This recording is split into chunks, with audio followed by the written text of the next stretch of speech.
Knock knock. Welcome once again to another presentation. Today we'll be looking at the modal verbs. What are modal verbs? Modal verbs are auxiliary verbs that express ability, possibility, permission, necessity, and obligation. Modal verbs modify the main verb without changing the base form of the verb. Examples of modal verbs we have can, could, may, might, will, would, must, shall, should.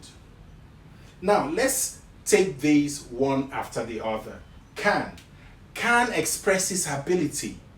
Can expresses permission, and it shows possibility.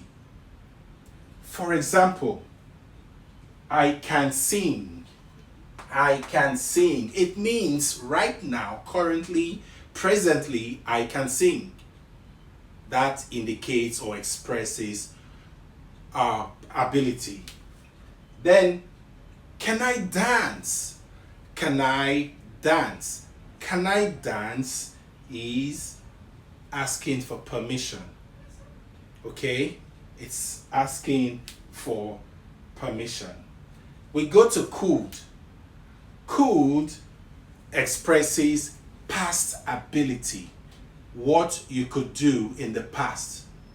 So if you want to talk about your past ability, you use can, you use could. You don't say I can. 2 years ago I can sing.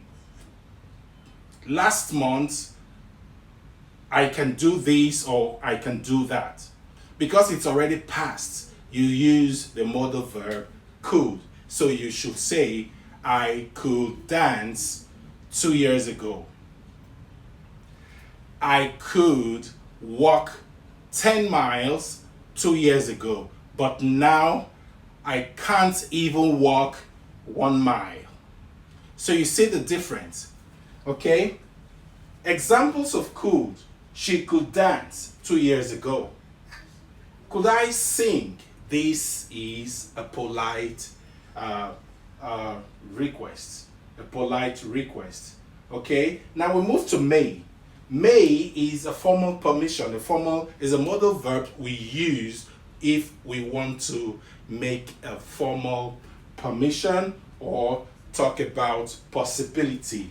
For example, may I sing? May